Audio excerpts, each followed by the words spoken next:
interessante para esse momento, ele diz o seguinte: não estamos falando de casamento perfeito, porque para o casamento são necessárias duas pessoas, e não existe no mundo duas pessoas perfeitas, sem falhas. O casamento feliz é uma relação de crescimento e uma relação que está em desenvolvimento contínuo, melhor a cada dia, melhor do que ontem. O casamento sempre é uma rosa que tem que ser cuidada, adulada, para que ela venha sempre fluir, nunca venha a secar. Existem algumas características de aconselhamento para este momento. Quais os propósitos divinos do casamento? E o casamento é uma instituição divina, então tem que ter um propósito divino no casamento. Primeiro, companheirismo e completação mútua. O casamento, ele é um complemento, ele é um ajuntamento. Você vê na Bíblia Sagrada, quando o Senhor fala o seguinte: falo-ei uma auxiliadora que ele seja idônea, ou seja, uma pessoa capaz de tomar decisões, de lhe ajudar nos momentos difíceis, certo? No momento de desespero, você vai ter uma pessoa equilibrada ao seu lado. Então, quando Deus fez uma auxiliadora, uma adjutora para o homem, ele não fez capaz, ele fez um auxiliador com o mesmo intelecto, com a mesma capacidade de raciocínio, com a mesma força de decisão de garra para vencer. Então, o que Deus coloca ao nosso lado é alguém capaz. Segundo, satisfação amorosa e mútua no casamento.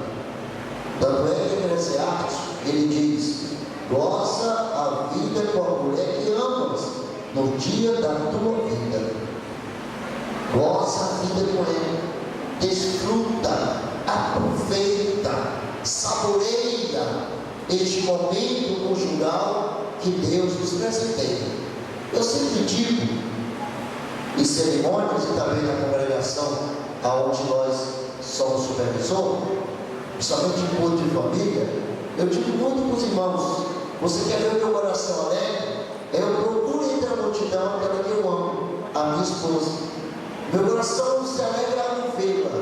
Quando vejo ela se aproximando, quando vejo ela chegando, meu coração se alegra.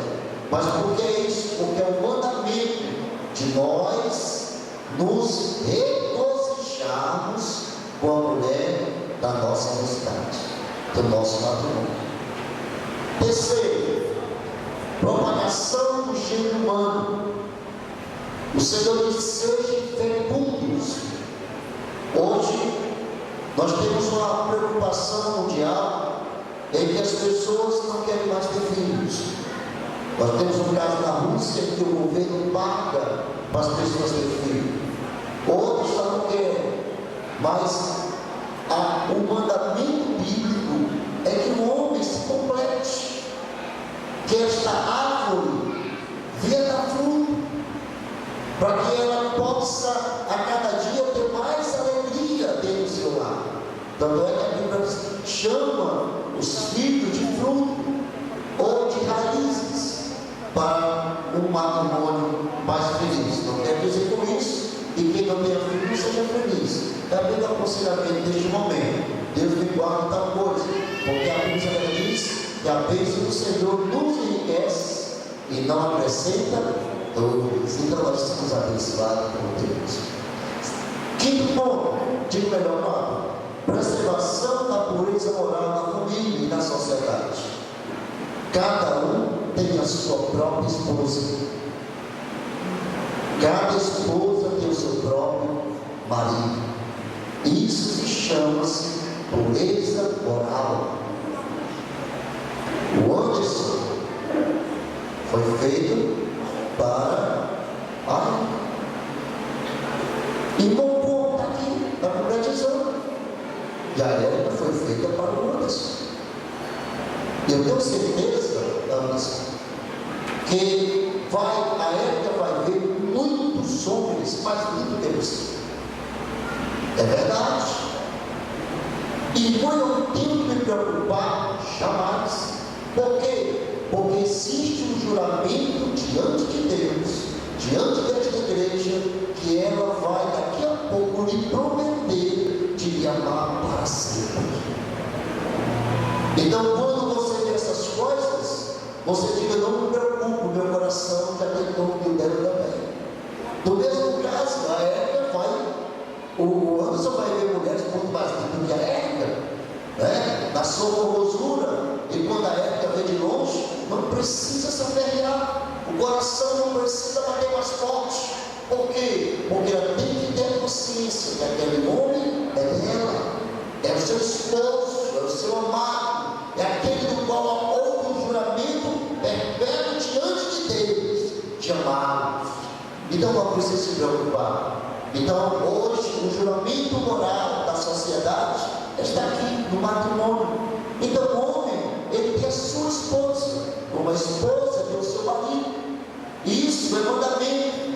Se você vê algo diferente, meu filho, para. Você tem uma esposa, você tem um esposo, ama o que Deus te deu. Amém? Ama o que Deus te deu. Estabelecimento no lar cristão. Diz a Bíblia Sagrada: portanto, o que Deus ajuntou, não separa o homem. Entenda que está juntando é Deus. É Ele que está selando essa união diante dos ministros da casa de Deus, que estão orando, que já oramos, intercedendo e pedindo a bênção de Deus sobre as nossas vidas. Então é um momento sagrado, é um momento de bênção. Então o que Deus está fazendo aqui, que o homem jamais meta a mão.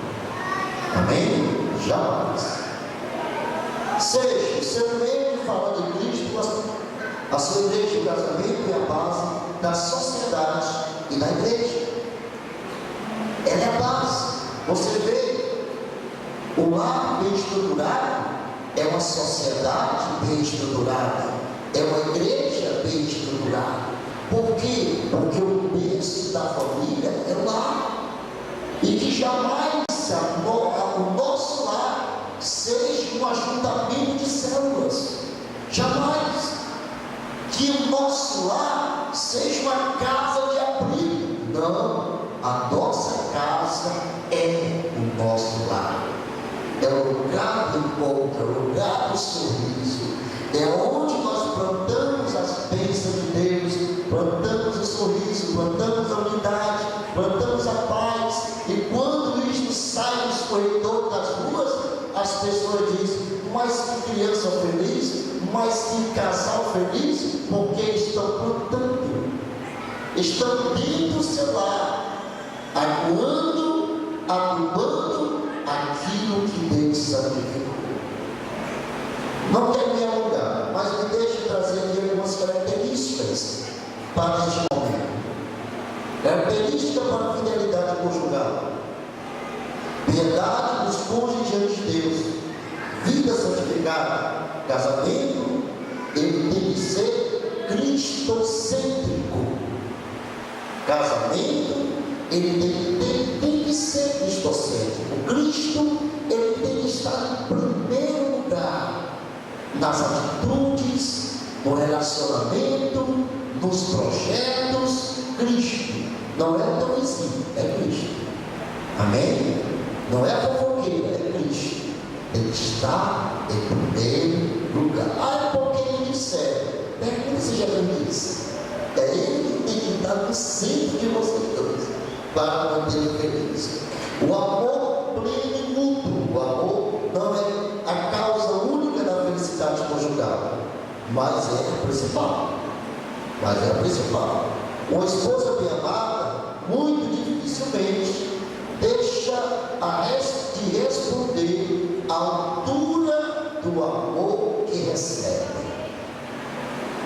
Se ela é bem amada, com certeza, ela não vai me tratar mal.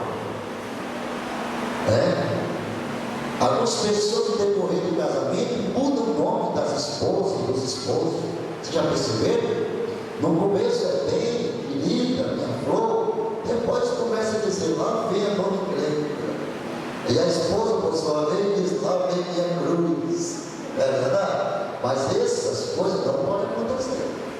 Então nós temos que regar o nosso casamento com amor. Porque a mulher que é amada, ela nunca vai chamar o seu marido de cruz. Não, ela diz, meu amado está perto de chegar. E quando ela vê, o coração sai. Amém? Vida sexual equilibrada também faz parte do matrimônio. Vejam só, é plano de Deus que o casal viva uma vida sexual qualificada, gratificante e ajustada, mas dentro dos limites que a palavra de Deus estabelece. Não fomos feitos para nos exceder, nós não fomos feitos para sermos criatura sexocêntrica. Deus nos fez para sermos cristocêntrica. Deus nos fez para isso. Então, olha os limites, para que a bênção do Senhor seja sobre a sua vida. Maturidade conjugal tem que ter física, social e espiritual. Tem que ter um equilíbrio emocional nas atitudes. Tem que ter a questão social ajustada. Tem que ter a gestão espiritual qualificada. Então, o esposo ou a esposa não pode deixar que os problemas mentais venham lhe tirar a emoção do amor ou da bênção de Deus sobre as suas vidas. Não percam o amor conjugal por causa dos equilíbrios materiais, do qual perdeu o controle da dívida porque atrasou alguma coisa.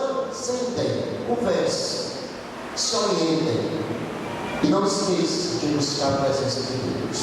Este é o meu aconselhamento para vocês dois, em nome de Jesus. Amém? Deus abençoe.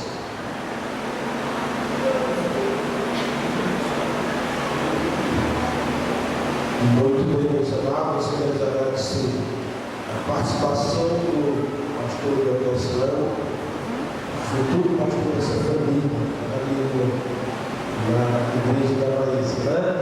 Agradeço a felicidade. Glória a Deus. Bem, mediante o aconselhamento, agora nós vamos para uma parte muito importante que é o juramento. É certo, né? Eu esqueci de apresentar para vocês, mas já está no tempo que o Wanderson e a Érica casaram-se ontem mesmo no cartório da Mãe do Filho. Então, Wanderson vai fazer o seu julgamento agora, que é uma parte muito importante. É o juramento nosso perante Deus, perante nós, o ministro do Evangelho, perante as testemunhas e a igreja que é do Senhor. Esse juramento não pode ser quebrado, não tem que ser quebrado. A Bíblia diz, até que a morte nos separe. Algum dia, esse jovem, essa jovem vice-versa, passaram um tempo namorando, levaram, chegaram à conclusão que amam um ao outro, ao ponto de tocar na vida até que a morte os separe. Casamento não é uma aventura passageira, começa hoje, é amanhã, troca de esposo como se troca de roupa, assim está na sociedade. Se não dá certo, é negativo. Tem que dar certo. Se conheceram, se amam, chegaram a essa conclusão, não é verdade? Então, Wanderson Nunes da Silva, você promete diante de Deus e dessa testemunha receber Érica, Maria Santiago Souza como sua legítima esposa para viver com ela, conforme o que foi ordenado por Deus na santa instituição do casamento. Promete amá-la